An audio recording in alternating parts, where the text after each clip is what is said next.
Bueno, pues creo que vamos a empezar. Buenas tardes, damas y caballeros, y les doy la bienvenida a la sede de la Real Sociedad Económica Matritense de Amigos del País. Para los que no me conozcan, mi nombre es Julio Real y soy el secretario general de esta institución. La Real Sociedad, como saben ustedes, viene existiendo desde 1775. Estamos en ciernes de conmemorar el 250 aniversario de nuestra fundación. Nuestro lema desde el siglo XVIII es Socorre enseñando. Esta institución surge al albur de la corriente ilustrada del siglo XVIII de Europa, que por supuesto se impregna también en España, y a través de la figura del conde de Campomanes, pues se acaba imponiendo también en el gobierno de Carlos III. Se buscaba con estas sociedades económicas de amigos del país el incentivar la formación del trabajador, del agricultor, del ganadero, del artesano en general, que fueran más eficaces en la producción de su trabajo y que esto redundara, por supuesto, en beneficio de la economía nacional. Por eso lo de las sociedades económicas de amigos del país. En estos 250 años de historia, evidentemente, hemos evolucionado. Mantenemos las esencias que nos dicta, lógicamente, la corriente de ilustración, que es básicamente la divulgación de la cultura y el favorecimiento de la formación de la gente, de los ciudadanos en general. Hemos ido evolucionando, pero seguimos en el siglo XXI, con el que estamos actualmente. No hemos dejado nuestras esencias, las hemos actualizado, evidentemente, y seguimos vivos y en la sociedad. Si a finales del siglo XIX éramos aproximadamente unas 220 sociedades económicas de amigos del país, actualmente subsistimos 16. Tengan ustedes en cuenta que no solamente eran capitales de provincias, sino había capitales comarcales, poblaciones que diríamos de provincias que tenían sus sociedades económicas y que por el albur de los tiempos, por desgracia, muchas han ido desapareciendo. Actualmente, todas las sociedades económicas nos integramos en una asociación que llevamos funcionando ya una serie de años, que es la Asociación de Sociedades Económicas de Amigos del País, y cada 2 años celebramos un congreso en los cuales exponemos nuestras últimas, digamos, actividades, innovaciones y demás. Y está cogiendo bastante auge en estos últimos años. Hemos comenzado el curso pues, en el mes de septiembre y dentro de las distintas actividades que ustedes pueden consultar a través de nuestra página web o bien cuando salgan, tienen ustedes un folleto con las actividades culturales que llevamos a cabo. Pueden ver ustedes que son absolutamente variopintas. Es que tocamos prácticamente todos los temas, habidos y por haber. Somos, yo siempre lo digo de esa forma, somos personas humanistas, en el sentido que nos interesamos por cualquier arte de la ciencia humana, ya sea la cultura básicamente humanística, lo que es la historia, lo que es la literatura, nos apasiona la ciencia, estamos en la vanguardia, digamos, de todas las últimas enseñanzas y es más, la prueba está en la categoría de las personas que vienen a impartir sus charlas y conferencias. Hoy tengo que decirles a ustedes que contamos con la presencia de una ilustre personalidad, como es el profesor don Antonio Piñero. Este señor, voy a leerles una sucinta biografía, voy a decirles sucinta porque es que si nos explayamos, yo me dedicaría a realizar la presentación y no habría tiempo para más. Don Antonio Piñero nace en la localidad gaditana de Chipiona, es filólogo, historiador, académico, es escritor. Está especializado básicamente en la vida de Jesús, en el judaísmo anterior al cristianismo, la fundación y los primeros tiempos del cristianismo, y en general está especializado en la lengua y literatura del cristianismo primitivo. Se licencia en filosofía pura, nada menos, como una novia que yo tuve, también se licenció en filosofía pura, y él lo hace en la Universidad Complutense de Madrid en el año 68. También se licencia en filología clásica en la Universidad de Salamanca en 1970, y en Filología Bíblica trilingüe, luego nos explicará qué significa eso, en la Universidad Pontificia de Salamanca. En el año 74, pues se doctora con un estudio titulado, a ver si eso me sale, Teomneustia, estudios sobre la inspiración en los escritores de los siglos I y II, en la Universidad Complutense. Fue premio Aurelius Vives. Sin embargo, realizó la mayor parte de su doctorado en Alemania. Desde el año 70 ejerció como docente en esta misma universidad y en el año 83 obtuvo la cátedra. Actualmente es catedrático emérito de filología griega. Luego me dirá que con harto dolor de su corazón, lo de ya de catedrático emérito, pero bueno. En 2016 recibe el premio Tritemius, que fue otorgado por la Sociedad de Estudios e Investigaciones Espagíricas y la editorial Tritemio por su contribución al mundo de la cultura. Como actividad académica, bueno, por su labor de traducción de los evangelios no canónicos, labor investigadora de textos y participación en seminarios. También aborda los primeros pasos del paleocristianismo y trata de aclarar la evolución de las primeras comunidades de seguidores de Jesús de Nazaret. Y si les leo algunos de sus trabajos, es que es empezar y no acabar. Evidentemente, él trata la figura del Jesús histórico, no se va a meter en la figura de Cristos teólogos, que es algo puramente derivado de la fe y, por tanto, no atribuible a lo que es el pensamiento científico analítico. Uno de los temas recurrentes de su historia es el estudio, como ya digo, de la figura de Jesús de Nazaret, de acuerdo con los análisis de los textos de la Judea del siglo I. Defiende la existencia de un Jesús histórico, como decimos, diferenciado del Jesús literario de los evangelios. Ha estudiado la teología de San Pablo, de Pablo de Tarso, de una forma intensa. Además, me he traído algunos de los libros que luego me va a dedicar, porque es que es un poco fan suyo también, lo voy a decir. Y luego, aparte, su labor de divulgación no se limita a sus artículos, a sus ensayos, a sus intervenciones en los medios de comunicación, que a alguno de ustedes les sonará también de verlo en la televisión, acompañando a Iker Jiménez en algunos de sus debates históricos bastante interesantes. Y yo creo que les aporta un toque de seriedad muy, muy interesante este programa, sinceramente, ¿no? Y bueno, entre sus obras, pues les voy a nombrar algunos. Es autor o editor alrededor de más de 50 libros y, pues, por ejemplo, pone Morales II, Aproximación al Jesús histórico, en directo desde el siglo I, Jesús y las mujeres, en fin, Jesús Nazaret, El hombre de las 100 caras. Es que realmente a ustedes, cuando vayan a cualquier librería generalista, si van a la zona de Biblias, zona de religiones y tal, van a encontrarse ustedes siempre con Jesús, con Antonio Piñero. Y a partir de ahí, pues dice, ¿qué me queda por hacer? Pues digo, pues escribir novela, en principio. ¿Y cómo lo hizo? Oye, por cierto, ¿dónde deja mi libro? Es que quería presumir del otro. Ah, muy mal. Claro, es que el año pasado, bueno, en el año 2015, hizo una primera intentona en novela histórica con don José Luis Corral, que realmente me resultó muy interesante. Se titulaba El trono maldito, que creo que ha sido un éxito de ventas. Y hoy viene a presentarnos un poco la segunda novela. ¿No tenemos aquí ningún ejemplar? No, están fuera. Ah, pues mira, fenomenal. Para enseñárselo, porque luego aparte está bellamente editado. Indicarles que hoy contábamos también con la presencia del coautor, que es José Luis Corral. Por desgracia, una circunstancia personal ha impedido que esta tarde nos honre con su presencia. Así que Antonio Piñero va a tratar de esforzarse y duplicarse. Muchas gracias. Es que no me acordaba el título, me faltaba la chuleta. Pues se titula Herodes el Grande. La anterior obra, como les digo, El trono maldito, versaba un poco sobre a partir del año 4 a.C., es decir, ya no metíamos en los tiempos de la era cristiana, esos tiempos en los que reinaba Herodes Antipas, todas esas disputas teológicas que existían entre las distintas corrientes del judaísmo, en la que aparece, lógicamente, Jesús y sus seguidores nazarenos. Apasionante la novela. Se lee, claro, don Antonio Piñero, de que se encarga básicamente de la documentación y la investigación histórica. Y luego José Luis Corral, con su habilidad literaria, se encarga también de darle esa forma literaria para hacerlo atractivo y digerible para el vulgo de los mortales, como entre los que me incluyo yo. Ahora se han atrevido a dar este segundo paso con la obra Herodes el Grande, el mejor rey y el mayor asesino.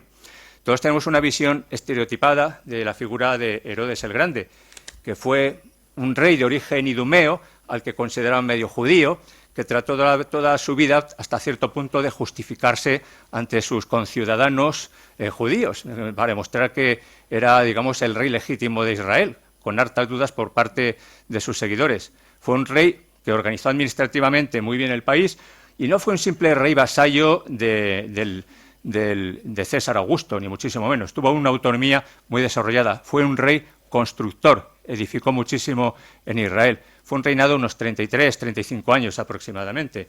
Muere en el año 4 a.C., cuando Jesús de Nazaret debía tener unos 2 o 3 años aproximadamente.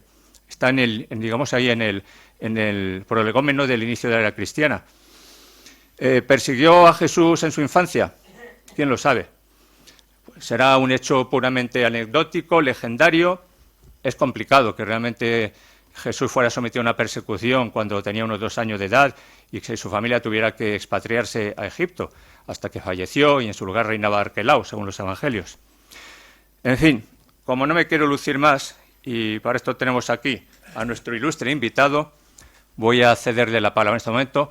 Y lo único, antes de empezar, pues quería decir una pequeña reseña de don José Luis Corral, que muchos de ustedes lo conocerán evidentemente como autor literario histórico. Saben que es catedrático de Historia Medieval de la Universidad de Zaragoza desde 2020. Y, en fin, este darocense de origen empezó ya de muy joven a escribir incluso sobre su Daroca natal, y a partir de ahí ha ido desarrollando toda su carrera formativa académica como profesor, como doctor, y luego pues ha tenido bastantes premios y reconocimientos como su labor literaria. Yo destacaría algunas de sus obras, novelas como El Salón Dorado, El Cid, que a mí me encantó particularmente, siempre algunas que te gustan más, otras menos, eso va un poco de criterio, incluso muchas veces de la inspiración del propio autor y de la valoración de los críticos. Pero tiene una serie de obras que son francamente notables. El espejo griego, Fátima, el himno de las apariciones, porque ha escrito también cuestiones relacionadas con estas mitologías del cristianismo, y El Códice del Peregrino, que me pareció sumamente interesante. Y ya no me alargo más. Le voy a ceder la palabra a nuestro ilustre invitado, al profesor Piñero, que seguro que tiene cosas muy interesantes que contarnos. Muchas gracias.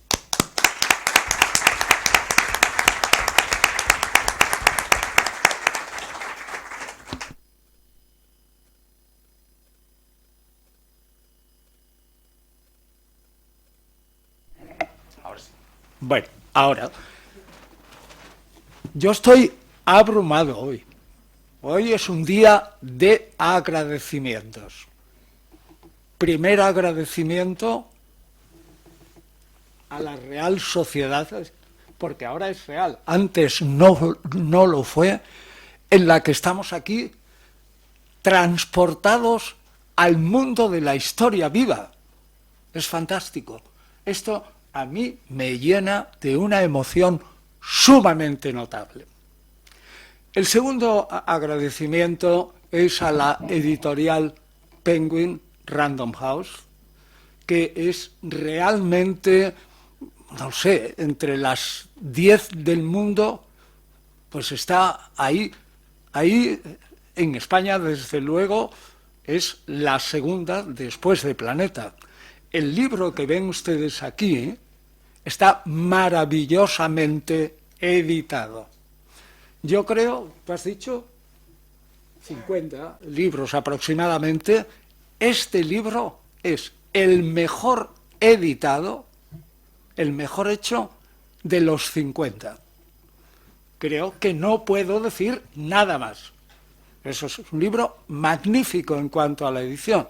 Yo tengo que agradecer públicamente a la persona que está aquí, que ha venido, bueno, no sé si estás desde Barcelona, yo creo que estás aquí, Nuria Alonso, y que representa la editorial. Y también a José Luis Corral, porque esta obra es ciertamente de los dos.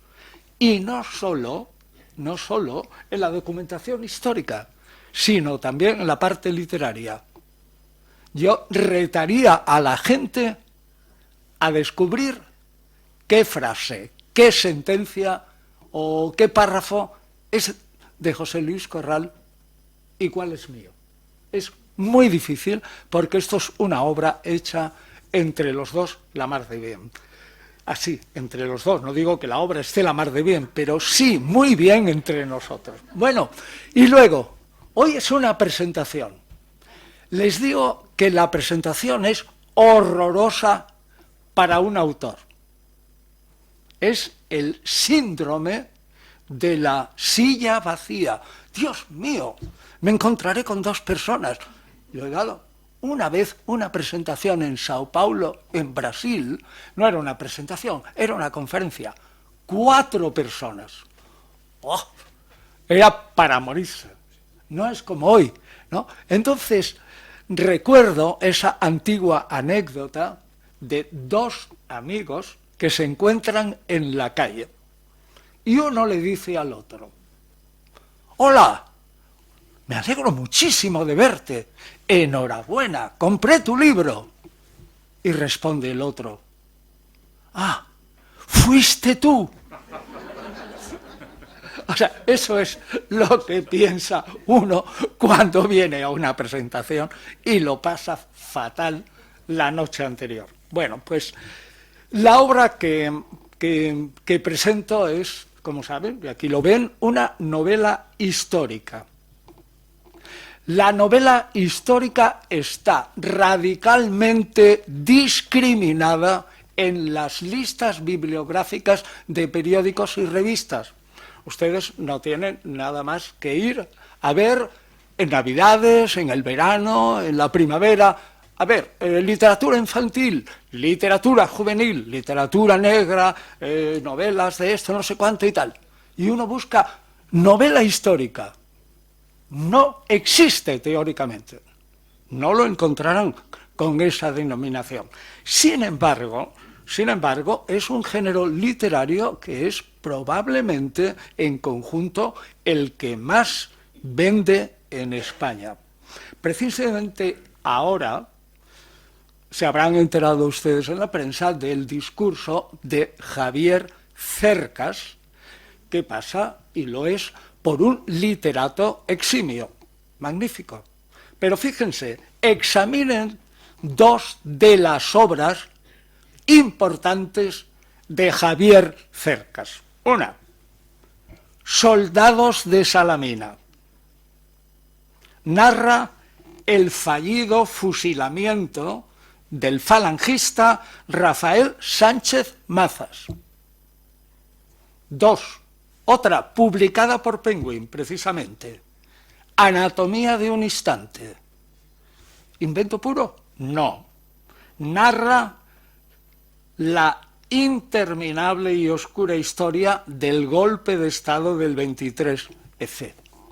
Es decir, son dos novelas históricas las dos, y sin embargo están arriba.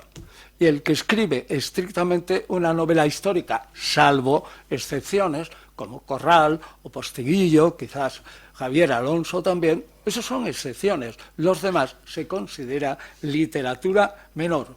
¿Por qué? Pues no lo sé. Quizás la narrativa absolutamente fingida, el mundo creado por un autor que no existe en la realidad, sea literatura pura. Pero esto, el inventar algo de la nada, es propio de 4 genios por siglo. Los demás inventamos a partir de lo que otros han escrito. Bien, y ahora, por orden más o menos, y ateniendo al género presentación de la novela, iré desgranando unas cuantas peculiaridades de este escrito. Lo primero, me han preguntado muchas veces, bueno, ¿y usted lo que ha escrito aquí en El trono maldito, eso es fiel a los datos que tenemos de la historia? Y yo digo, pues mire, le respondo con un juego de palabras. Es infidelísimamente fiel. Infidelísimamente o fidelísimamente infiel. O sea que es fidelísimamente en todo, tanto fiel como infiel. ¿Por qué? Pues porque el historiador se encuentra, sobre todo en la antigüedad, con una serie de fuentes que son escasas. Bien, ¿qué fuentes tenemos aquí para ser fieles e infieles a la vez? Esto es lo bueno de este tipo de novela. Pues tenemos, uno, el conocimiento, y esto me corresponde más a mí, porque José Luis es medievalista, pero en sus novelas vale igual, el conocimiento durante años y años y años del judaísmo de la época llamada del Segundo Templo, que hablaremos, del Templo de Herodes fundamentalmente. Esos son años que vas acumulando fuentes que son casi etéreas, es decir, no las puedes enumerar porque la gente se aburriría. Segundo, tenemos curiosísimamente una fuente perdida pero válida, ¿A que no se lo imaginan? Herodes escribió unas memorias. Esas memorias las recogió el historiador Nicolás de Damasco, y resulta que tanto la obra de la memoria de Herodes como la de Nicolás de Damasco se han perdido, pero el fundamento y resúmenes se encuentran en una obra de Flavio Josefo. Esa obra de Flavio Josefo se llama Antigüedades de los judíos. Cuando ustedes oigan antigüedades no se refiere a antiguayas, no. Es la manera de decir historia antigua del Israel, que yo vivo ahora, Flavio Josefo, año 95 aproximadamente ya de nuestra era, pero voy a narrar la historia de Israel como a mí me parece que fue y se lo cuento a la gente. Pues bien, tenemos más datos, teóricamente, de Herodes el Grande, sobre el momento final de su vida, más datos probablemente que el 95% de los personajes grandes de la historia. Ahora bien, lo que ocurre es que estas fuentes están escritas normalmente por los vencedores, o si son por los vencidos, también, por ejemplo, Tácito, sus anales y sus historias, él es un vencido dentro del imperio. ¿Por qué? Porque le habían derrotado a aquellos, él era republicano y fue derrotado por todos los imperialistas. Pues vean, ¿qué es lo que le pasa a estas fuentes? Que como toda historia antigua, más, está llena de sesgos, rasgos, torcidos, está llena de huecos, de ficciones, de narraciones voluntariamente erróneas. Es decir, que el historiador moderno, y encima si quiere ser un novelista, lo primero que tiene que hacer es poner cara de sabueso y empezar a husmear a ver qué encuentra de verdad en lo que nos pasaron los antiguos. Por suerte, como digo, de Herodes tenemos bastante. Desde en ese libro de las antigüedades, dividido en volúmenes, tenemos desde el volumen 14 hasta el 18 aproximadamente. Todo de Herodes. O sea, es verdaderamente tremendo. Bueno, ¿y qué es lo que podemos hacer nosotros? Pues rellenar con nuestra fantasía esos huecos que nos da la historia. Y esa fantasía, sin embargo, no puede ser de cualquier modo. La historia antigua te da muy pocas piezas. Siempre la he comparado a un rompecabezas con 1000 piezas y te dan a lo mejor 100 y no el dibujo del rompecabezas. Ahora bien, no vale cualquier hipótesis. Como por ejemplo, que Constantino inventó el cristianismo en el año 325. Eso es una estupidez. Es decir, no vale hipótesis para llenarse el bolsillo. Tienen que ser hipótesis contrastadas, tienen que ser plausibles, tienen que ser probables. Pues esto es lo que hacemos.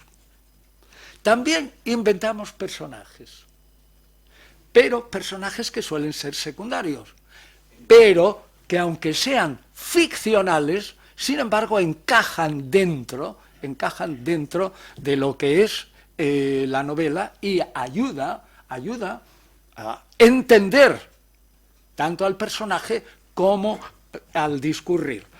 Bueno, yo diría que esos personajes ficticios son realmente geniales, porque te permite alabar a tus amigos o incluso matar a un enemigo.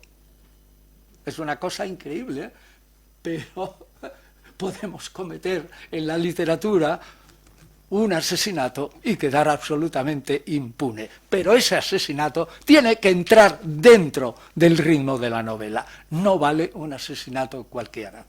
Bueno, el personaje nuestro. El personaje es Herodes. es nuestro punto principal.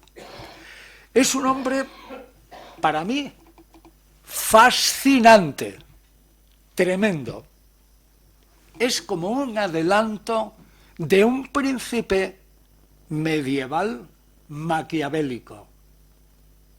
Exactamente lo mismo. Cruel, pero al mismo tiempo, como lo diremos, con otras facetas aparentemente amables. Para mí, Herodes, dentro de lo que tú decías, Julio, de esos personajes que están como, llamémosle para que nos entendamos mejor, imagínense a la Italia, más que la España, a la Italia entre la época del Renacimiento y la fundación de la nación italiana. La época de Garibaldi. ¿Qué es lo que había? Pues pequeños gerifaltes que eran príncipes. Esos príncipes se preocupaban de matar a la gente si es que le fastidiaba para su gobierno, pero al mismo tiempo eran gente que promovía la cultura, la edificación, el teatro, la música, todo eso. Pues eso es lo que le pasa a Herodes el Grande. Yo creo que es la mejor imagen que podemos dar dentro de estos principillos, como diría alguno, de la época helenística, es decir, de la época en que el imperio, bueno, todavía no es imperio, la época de Herodes es todavía republicana y es preimperio propiamente, y el imperio vendrá un poquito más tarde realmente con Augusto. Pues bien, a mí me parece que dentro de esos príncipes del helenismo no hay ni una sola figura que pueda compararse con Herodes en interés. Ninguna. Y si no, yo les reto a que encuentren algo parecido. Pues bien, no confundámoslo, y tú lo has dicho muy bien, con Herodes Antipas. Herodes Antipas es el hijo de Herodes el Grande. El hijo. Y ese es el que persigue a Jesús, mientras que Herodes es aquel que teóricamente, y tú lo has dicho muy bien, el que se ha metido dentro de nuestras vidas, al menos en Occidente, con eso de la matanza de los inocentes. Sin duda alguna, la matanza de los inocentes, probablemente escrito en torno al 120 después de Cristo, es decir, 130 años, así tranquilamente, después de la muerte de Herodes, tiene un recuerdo, pero no es en absoluto histórico. ¿Y saben por qué? Porque, como decía antes, en los años finales de Herodes hay un notario que es Nicolás de Damasco, y luego Flavio Josefo, que lo va narrando detenidamente. Y por muy cruel que fuera, la matanza de los inocentes no es verosímil por razones intrínsecas y tampoco porque no está confirmada por Flavio Josefo. Así claro. O sea, ¿qué tenemos? Yo diría, yo no sé si esto es un poquito recio, pero los evangelios apócrifos, con esto de la matanza de los inocentes, se han metido dentro del mismísimo Nuevo Testamento, lo cual es bastante decir.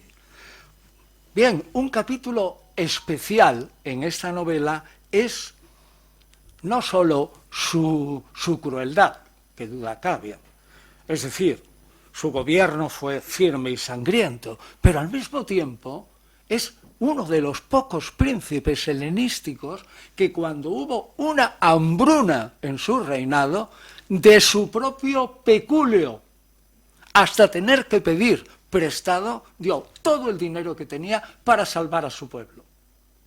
O sea, que es un hombre contradictorio, como somos todos. O sea, podía ser tremendamente brutal y al mismo tiempo absolutamente misericordioso con algunas personas.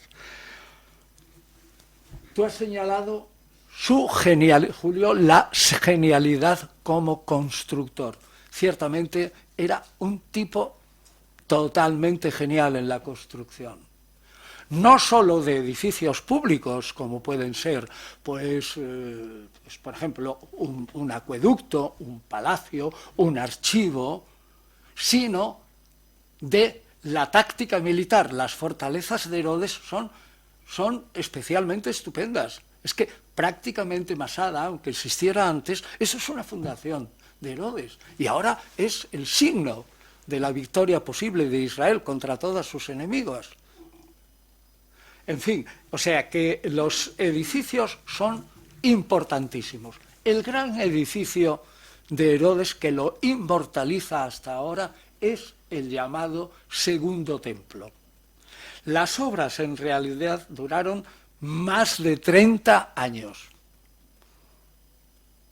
Fue aniquilado 2 veces por los romanos, en el año 70 con Tito, el hijo del emperador Vespasiano, y en el año 135 por Adriano. Pues bien, todos ustedes conocen, sin embargo, de memoria el resto único que ha quedado del templo de Jerusalén, y es el fundamento. Él allanó la colina de Sión. Estaba semi-allanada, pero lo allanó hasta una extensión inmensa. Y los fundamentos son, entre otros, el muro de las lamentaciones. Y si van ustedes allí, dirán, ¿cómo diablos este individuo pudo hacer que transportaran piedras de toneladas y toneladas de peso? Es decir, con una técnica casi tan milagrosa como la de las pirámides. Es decir, que era un hombre en esto genial.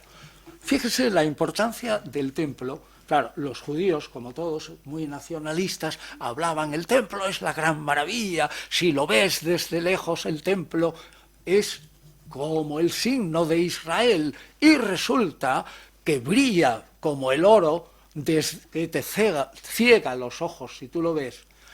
Cuenta la historia que cuando cayó el templo de Herodes en el año 70, y los romanos se apoderaron del tesoro del templo, bajó la plata y el oro en el mercado interno del mundo greco-romano más del 50%.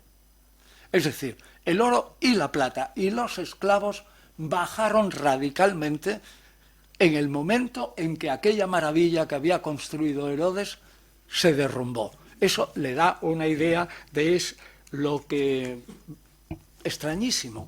Otra idea un tanto rara.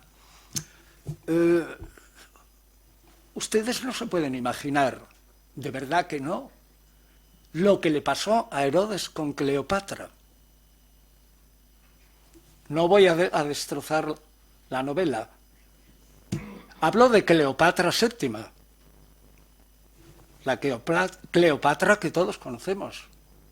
Yo solo les diré que Herodes estuvo a punto de matarla. No hablo más.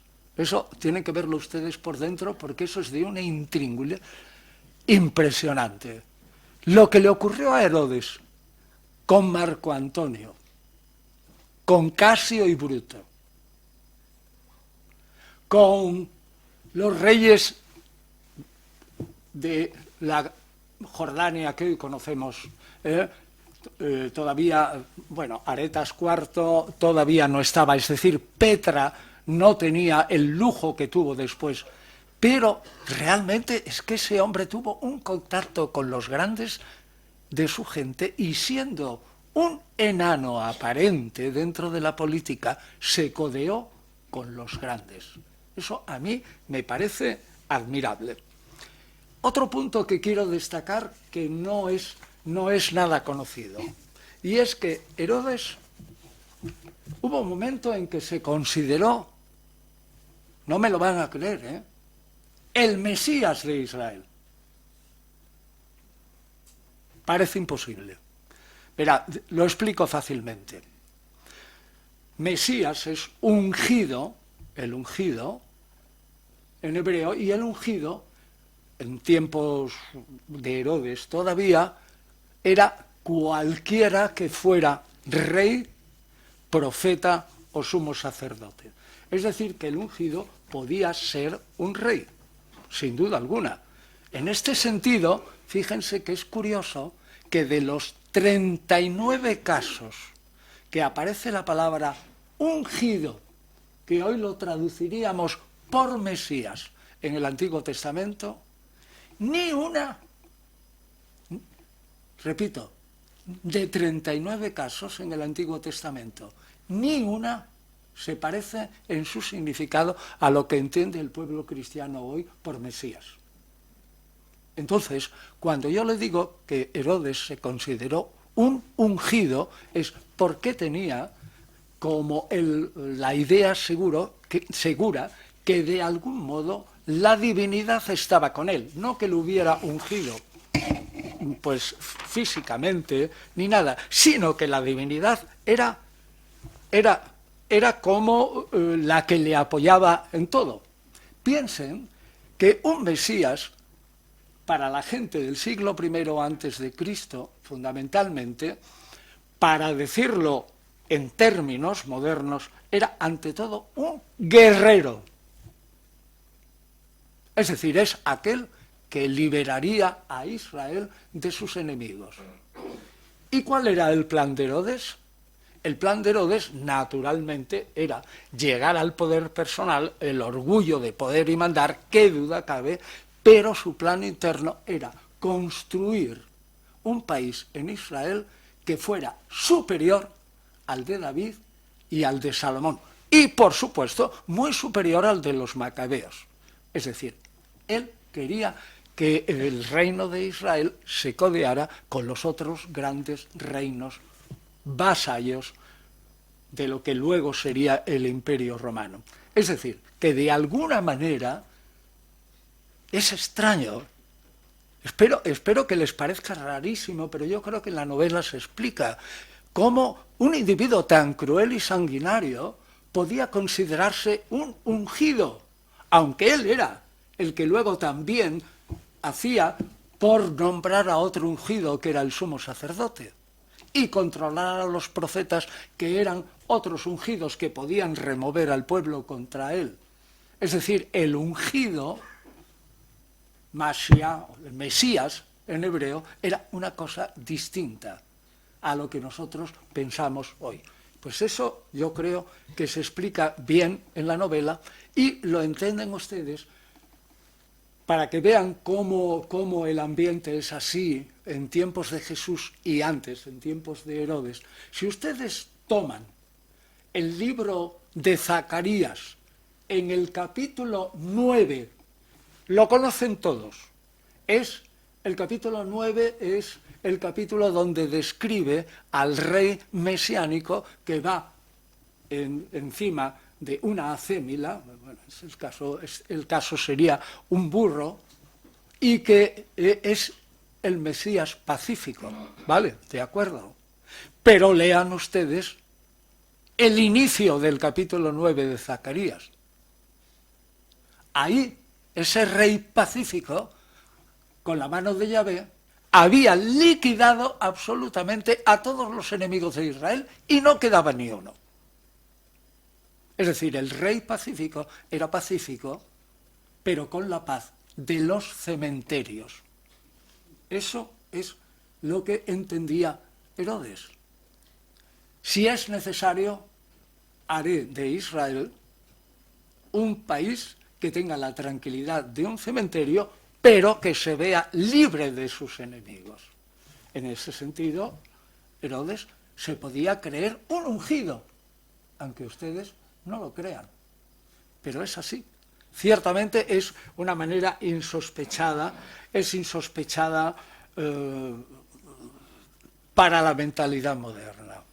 Bueno, vuelvo a... Bien, también diría, bueno, podría seguir, por ejemplo, con Zacarías y todo eso, como los judíos hasta hoy día, los grandes fanáticos de hoy día, resulta que estiman que el Mesías ya es el pueblo entero y que con la ayuda de Yahvé dominará el pueblo entero.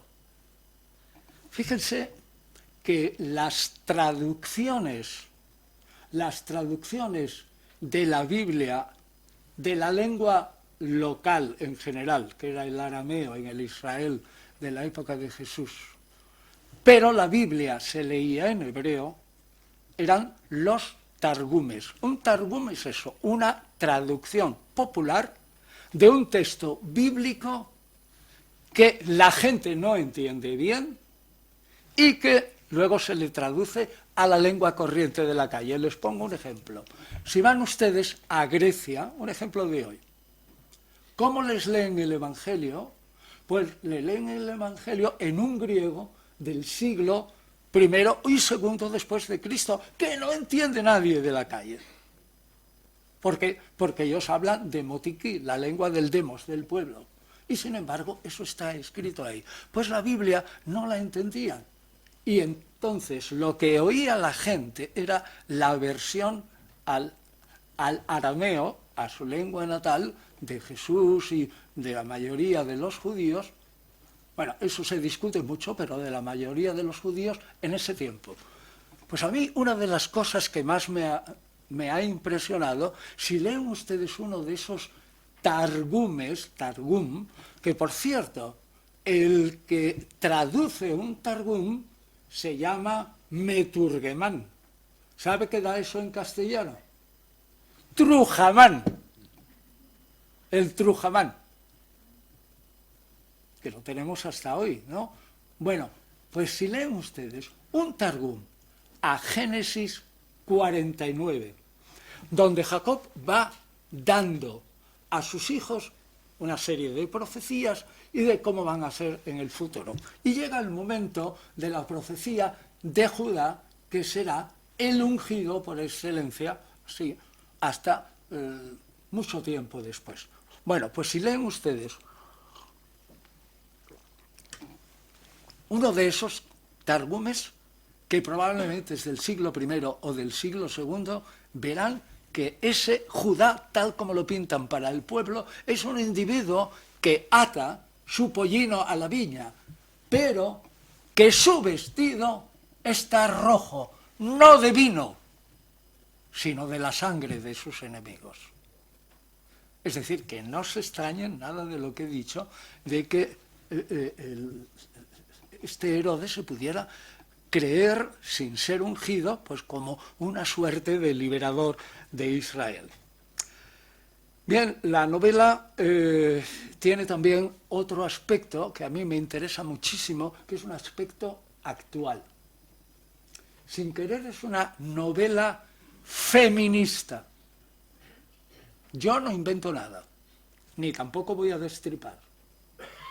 Pero ¿sabe quién domina la acción de toda esta historia? Que ya digo que es historia, más que novela. Pues es una mujer. Y se llama Salomé. Ojo, no la confundan con la Salomé de los 7 velos, sino la tía abuela de esa Salomé de los 7 velos. Es el triunfo más impresionante de una mujer y cómo la inteligencia, la astucia, los pies en la tierra de una mujer acaba imponiéndose hasta el mismísimo Herodes, su hermano, y a todo el mundo, y ella por encima de todo. Es decir, esta novela en realidad trata de la victoria de una mujer. Y no digo tampoco nada más, pero creo que es eso muy interesante.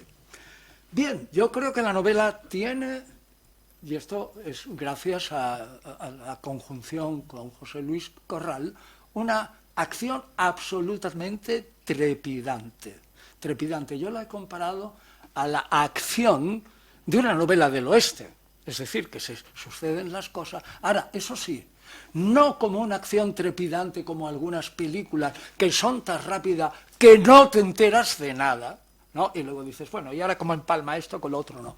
Aquí, en esta acción trepidante, te enteras de todo porque, siguiendo la línea de Flavio Josefo, hemos construido una historia trepidante, pero que se entiende. con una acción tremenda, pero perfectamente entendible. Esta novela yo he utilizado solo un conejillo de Indias, uno, que es una persona mayor, del sitio donde yo estoy ahora retirado, en Bayona de Pontevedra. No hablo de quienes hemos trabajado, como por ejemplo la correctora del libro ese gordo que yo publiqué en Trota, los libros del Nuevo Testamento, y que es la correctora oficial de mi grupo de investigación, que es Carmen Padilla, ¿no? Aparte de eso, digamos, lo que yo quiero decir es la única persona que antes de entregar a Penguin leyó la novela, la recibió naturalmente mientras la escribíamos por Word. El hombre la imprimía y la imprimió, ya saben que el papel impreso se aumenta mucho, era así, y la leyó. ¿Y saben qué me dijo? Bueno, y lo dijo en público, en la reunión que tenemos nosotros los martes en Bayona. Dijo claramente, mira, a mí no sé qué es lo que me ha pasado, pero yo tenía que levantarme a la mañana siguiente porque tengo que seguir haciendo otras cosas. He leído este capítulo, bueno, me voy a la cama. No me voy a la cama. Y leo otro. Y eso a mí me dijo, hombre, pues lo hemos conseguido. Porque si tú, que tienes sueño, dices, ahora no duermo y leo otro, yo, fantástico, esto está conseguido. Yo creo que eso es una de las cosas, ¿eh? Y aquí en esto ha intervenido muchísimo José Luis, ¿no? Porque es el maestro, al fin y al cabo, él ha hecho 30 novelas y yo solamente 2, y con él. Bueno, ¿cómo se hace? Y aquí está Javier Alonso, que tiene también una experiencia conmigo. ¿Cómo se hace una novela a 4 manos? Seguro que esto les interesa. ¿Cómo es el mundillo de esto? Pues la clave es relativamente sencilla. Fíjense, yo he escrito novela a 4 manos con Juan Eslava Galán, El viaje a Tierra Santa, y con José Luis Corral. Y el método es muy sencillo. Solo se emplea un archivo. Es decir, hay una persona, en este caso era yo, que es el que se encarga de hacer el relato. Lo envía a la otra persona, y tanto en el caso de Eslava Galán como de José Luis Corral, no nos hemos visto ni una sola vez en persona mientras hemos estado escribiendo la novela o El viaje a Tierra Santa. La clave está en que solo se utiliza un archivo por capítulo. Es decir, el mismo archivo lo escribe uno, A, se lo pasa a B, lo corrige. B se lo pasa otra vez a él mismo y lo corrige. Nunca cambia de archivo. De tal manera que no hay ninguna y cada uno va corrigiendo al otro. Les aseguro que algunos de los capítulos, bueno, yo tengo pruebas, han pasado los archivos hasta 7 veces. Aquí, allá, en otros menos. Con Javier Alonso ha sido mucho menos, ¿no? Pero con Juan Eslava y con José Luis Corral hemos hecho un trasiego del mismo archivo por cada capítulo de una manera increíble. Y así se hace. Es una, para que luego digan, recuerden a Carmen Mola, entre comillas. No eran 2, eran 3. Y encima eran varones y se fingían mujeres. Eso ya es el colmo. Pues hacían lo mismo, ¿no? Presumo. Bueno, total, que ha sido muy fácil escribir con José Luis Corral y yo estoy contentísimo con el resultado de esta novela. Y aquí voy a terminar. Yo diría que después de este intento mío, espero que no sea fallido, de presentar, porque aquí no se trata de dar una conferencia, sino de presentar una obra. Pues a mí me gustaría que se quedaran con 3 ideas, solamente de esta presentación. La primera idea, el centro del relato, Herodes, es un personaje que pertenece a nosotros, a nuestra cultura, al menos occidental. Seamos creyentes, agnósticos o no. Y nos lo recuerdan todas las Navidades con la matanza de los inocentes, los belenes, o los pesebres o lo que sea. Es decir, que pertenece a nosotros mismos el personaje. Segundo, el interés de toda novela, y más si es histórica, es la de cumplir aquello que decía Horacio, el poeta de Augusto. Cito en latín, lo traduzco. Miscens utile dulci. Mezclar lo útil con lo dulce. Lo dulce es la literatura. Lo útil es la información histórica que nos da, porque aprenderemos muchísimo. Y tercero, yo evidentemente no soy el autor de toda la novela, como hemos dicho, ni tampoco represento a la editorial Penguin, ni mucho menos. Pero yo diría que entre bromas y veras, que aquel que compre el libro y que lo lea y que demuestre razonablemente que esta novela no le divierta lo dulce y al mismo tiempo le enseñe, yo le diría que me comprometería a devolverle a ese personaje el precio que ha pagado por esta novela. Y nada más. Gracias.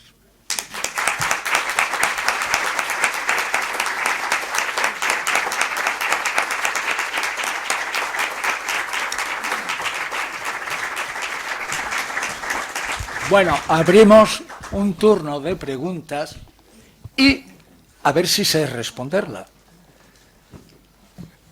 Aparte de un gran conferenciante y un gran exponente, como se dan cuenta, sabe llevar también la voz cantante y es un excelente presentador y dirige absolutamente la ponencia. Así que, por favor, las personas que deseen preguntarle algo a don...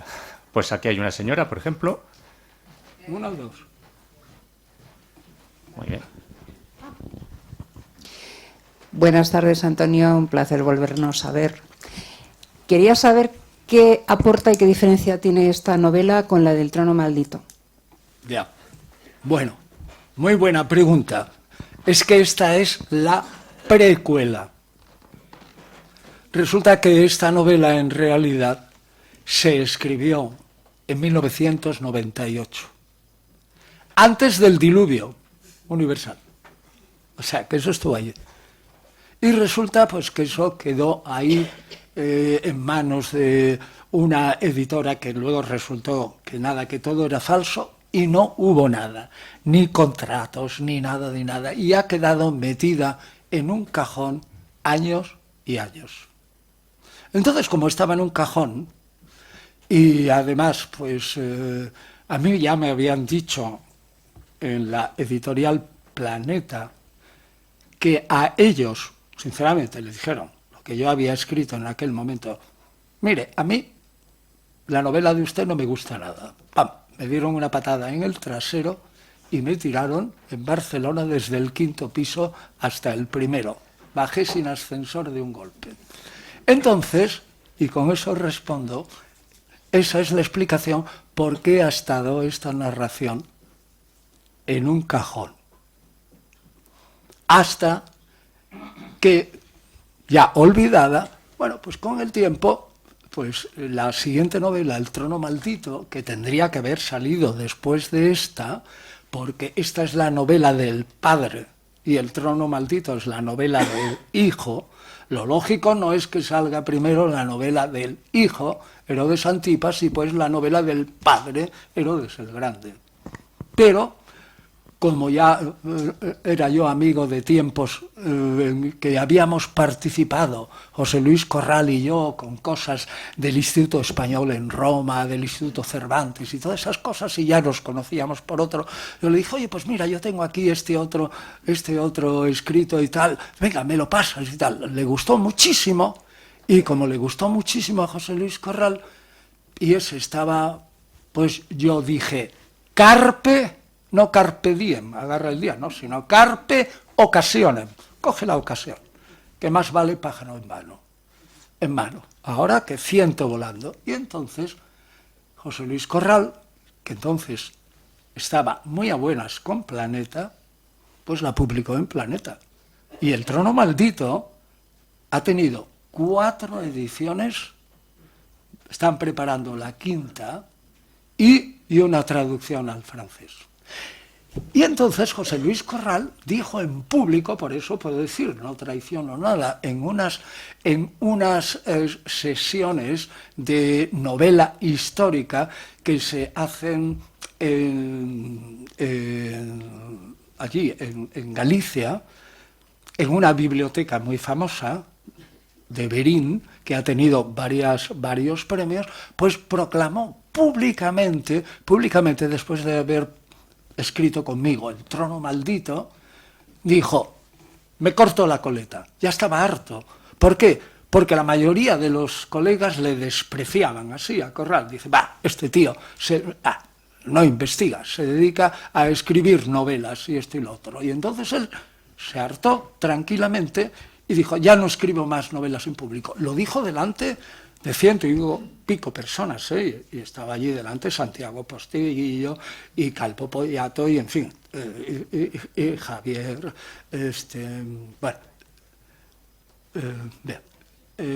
que no me acuerdo ahora. Bien, pues Javier Sierra, porque estaba confundiéndolo con otro Javier, y Javier Sierra. Pero luego, después de haber dicho públicamente, le dije, oye, José Luis, se me ocurre una cosa. Aquí hay un relato previo que es del 98. ¿Qué te parece? Ni caso me hizo. Un año entero sin hacerme caso. Y yo pacientemente, agazapado, esperé. Y al cabo de un año le dije, José Luis, oye, si yo te envié hace un año, hay un manuscrito. Ah, sí, ya, bueno, esto, lo otro. Y entonces de repente un día, no sé si le pasó, vino alguna inspiración o unción de lo alto, que lo cierto es que de repente dijo, pues me parece está bien y vamos a hacerlo. Y salió esto. Y esta es la explicación por qué salió primero con Planeta, que quedamos escaldados,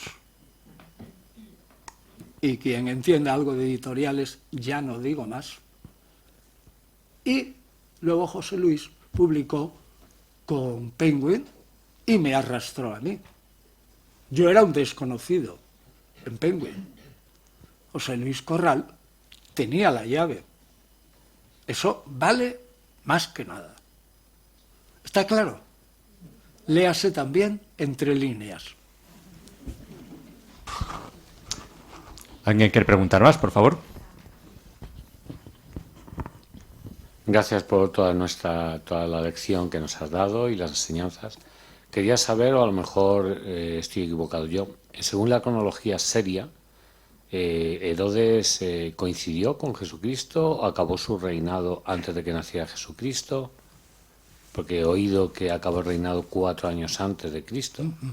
Eso creo que ya lo expliqué claramente. Bueno, es una de las cosas más divertidas de la historia antigua. Y esa frase como tal la digo en un libro año 1, que precisamente me encargó Javier Alonso, Israel es un mundo, cuando nació Jesús. Y uno de los capítulos es Jesús nació antes de Cristo. Y es que, ¿verdad? Los dos evangelistas, entre comillas, Mateo 1:2 y Lucas 1:2, sitúan unánimemente el nacimiento de Jesús en tiempos de Herodes el Grande. Y Herodes el Grande murió segurísimamente el 4 antes de Cristo. Luego, aceptando que Jesús había nacido en tiempo de Herodes el Grande y que luego hubo muchas revueltas a su muerte y tal, y que muchos murieron, pues aceptamos como posible que Jesús naciera 1 año o 2 antes del 4, es decir, el 6. Y por eso Jesús nació antes de Cristo. Pero la pregunta, y yo me remito, para no meter la pata a año 1, al capítulo ¿por qué?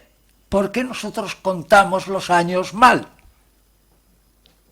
Y la prueba está en que en tiempo lo digo brevemente, en tiempo del Papa Dámaso, ya estamos en el siglo V, había una gran disputa entre la gran Iglesia oriental, todavía no había habido el cisma hasta el siglo XI, y la Iglesia occidental de la cristiandad, a ver sobre la fecha de la Pascua. Y entonces había un monje pequeñito, por ahí que le llamaban Dionisio el pequeñito, el exiguo, pero era un hombre que se había entretenido muchísimo, bueno, científicamente, en hacer cronología. Y le dice el Papa Dámaso: oye, estudia a ver la fecha de la Pascua. Y Dionisio, por su cuenta, empezó a estudiar y llegó a esta idea. Pero los cristianos somos imbéciles. ¿Pero cómo vamos a estar nosotros contando los años según Diocleciano, que es el individuo que más ha perseguido a los cristianos, o según las Olimpiadas o algo así? Nosotros tenemos que contar los años con el nacimiento de Cristo. Y entonces, probabilísimamente, el año que se equivocó voluntariamente Dionisio, porque el año que le salía, y ahora no quiero meter la pata, no sé a qué trabuque los números, o le salía 749 o 754, pero un arqueólogo le diría perfectamente: no, Dionisio no se equivocó así, sino que se equivocó queriendo, porque el número, ya sea 749, 754, es un símbolo del 7 y del múltiplo de 27, era el 754, y lo puso en el año 754, es decir, equivocadamente, probablemente también queriendo. Es decir, que nosotros, fíjense qué cosa más divertida, los que sabíamos esto, ¿se acuerdan el jaleo que se armó con el año 2000 y los ordenadores estallarían y no sé cuánto y tal? Y cuando estábamos en el año 2000, resulta que hacía 6 años que había pasado el año 2000. O sea, eso fue una broma. Así ha resultado. Bueno, ese es el asunto. En año 1, Israel y su mundo cuando nació a Jesús, lo explico más detenidamente. Profesor, me gustaría preguntar una cosa. La vida familiar de Herodes el Grande fue bastante complicada. Sí. Evidentemente tuvo unos cuantos hijos e hijas y unas cuantas esposas. ¿Unos cuantos? Bueno, vamos, entre los hijos que eran reconocidos, independientemente de los hijos naturales o bastardos, pero existe... Que pudieron ser probablemente 300. ¡Qué barbaridad! Y existe algún tipo... No. José Luis Corral, no es una barbaridad. José Luis Corral ha dicho en público, yo lo he oído, que probablemente los hijos de Fernando el Católico naturales se acercaban también a los de Herodes. Madre. Bueno, entonces... Lo ha dicho José Luis Corral, ¿no? A mí, que me registren. Pero, o sea, que eso era... Herodes tuvo 9 mujeres, es que no me ha dado tiempo, desde luego, a tal. Sí. Y tampoco voy a... Que no quiero destripar la novela. No. El otro problema de la novela es Herodes y sus mujeres también. Pero eso léanlo ustedes. Y ahí solo les digo esto: quien gana es Salomé, que es su hermana. O sea, no es que se acostara con su hermano, no. Pero quien gana de todo el jaleo ¿Y saben lo que dijo Octavio Augusto? Que hablaba regularmente griego. Hablaba griego, pero le costaba un poco. Pero se entendía bien en griego, pues en fin, no tenía más remedio, ¿no? Y hizo un juego de palabras entre hijo en griego, que sería huios, y cerdo en griego, que sería huios, con una S delante. Que quien sepa algo de indoeuropeo sabe que de ahí viene el latín suis, suidos, y los suidos, que son los cerdos, ¿no? Y dijo Augusto, en la corte de este Herodes, sus hijos tienen la misma suerte que los cerdos. Eso dijo Herodes. Eso dijo Augusto. Y eso fue un juego de palabras que ha quedado para la posteridad. Está bien, ¿eh? O sea que Augusto pues, también sabía jugar con las palabras en griego. ¿Alguna cuestión más que quieran plantear, por favor?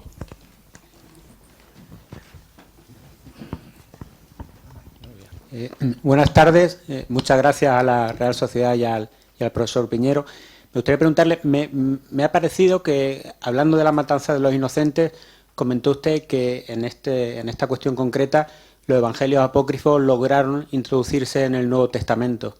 Sí, ¿Quiere que lo explique? Sí, por favor. No, simplemente es lo que digo, que los evangelios apócrifos se caracterizan por ser narraciones muy fantasiosas de la infancia de Jesús. Y en la Iglesia católica, ojo, hoy día, y lo voy a demostrar ahora, se acepta, aunque solo sea en las cátedras de teología y sotto voce, que los evangelios de la infancia, Mateo 1 y 2 y Lucas 1 y 2, son totalmente fantasiosos. Es decir, no lo digo yo, porque alguien puede decir, ¡hala, ya está aquí este historiador agnóstico metiéndose con la Iglesia! No, de ningún modo. La mayoría de las cosas que yo digo y que se interpretan como que yo me estoy metiendo con la Iglesia, lo tomo del material furtivo que se les escapa a los teólogos católicos o protestantes ultracreyentes. Es decir, no me invento nada. Y ahora la prueba. La editorial Verbo Divino de Estella, y yo me llevo muy bien con ellos, estupendamente, porque lo cortés, como decía el otro, lo cortés no quita lo pizarro, lo cortés no quita lo valiente. Ciertamente yo me llevo muy bien con la editorial Verbo Divino, aunque militemos en campos contrarios. Ha publicado una obra sobre los evangelios de la infancia de Jean-Dominique Crossan, C-R-O-S-S-A-N, Crossan, y de Marius Borg, B-O-R-G, en el que afirman clarísimamente, y por eso digo publicado, que los evangelios de la infancia son puros relatos parabólicos. Son una parábola. Y dice exactamente Crossan, cuando uno dice una parábola, que una señora tenía una dracma en una habitación y tal, y se le perdió la dracma. Fíjense, una dracma, pues una serie de denarios, y que era, a lo mejor, el jornal de varios días de su marido, y barre toda la casa, la encuentra y reúne a sus amigos, a sus amigas, he encontrado esta dracma, y tal. Hay alguien que con su sano juicio diga o piense si esa parábola es histórica o no. Es una parábola, es una historia teológica. Así son los evangelios. Y yo he dicho que como son tan ficcionales, y si no me creen, fíjese porque exagero, no tienen nada más que leer, y está publicado también en Ediciones Cristiandad, el libro de Raymond Brown, el nacimiento del Mesías. Si usted lo lee, al final, en las consecuencias históricas, dirá, bueno, yo me borro. Y Brown ya murió, ¿no? Pero era un apostólico romano impresionante, ¿no? Y cristiandad en aquel tiempo también. Bueno, y ahora también. Es decir, yo cuando he dicho eso, lo digo porque ya los católicos sotto voce lo afirman. Lo que pasa es que es una cosa lo que se dice en una escuela minoritaria de teología, en España, por ejemplo, que son bastante liberales en algún caso. No hablo de Estados Unidos, donde hay muchos fanáticos literalistas que entienden la Biblia al pie de la letra, pero en España no, por suerte, pues son los que me han dado a mi pie a decir que evangelios apócrifos, entre comillas, no son apócrifos, porque Mateo 1.2 y Lucas 1.2 son canónicos, evidentemente. Estoy hablando de una manera figurada. Han logrado entrar probablemente en la revisión, probablemente, plausiblemente, no lo sabemos, en la revisión que se hizo de los evangelios canónicos a principios del siglo II. Es decir, sí, todo el mundo está prácticamente de acuerdo, protestantes y católicos, agnósticos y esto, que el Evangelio de Lucas y el de Mateo son tardíos respecto a Marcos, es decir, que podemos colocar al Evangelio de Mateo en torno al 80 y el de Lucas en torno al 90, ¿no? En la revisión que se hizo ya en el siglo II, es el momento en el que empiezan, si no en el 120, pero sí seguro en el 130, los evangelios apócrifos. Y la prueba está que lo tiene usted en el Evangelio de Pedro, que es un apócrifo clarísimo. Que, por cierto, Jean-Dominique Crozat dice que en algunos aspectos es más válido que los evangelios canónicos. A mí me parece una locura. Pero cuando yo he dicho eso, no lo digo porque me lo invente yo, sino con todas estas razones. ¿Está claro?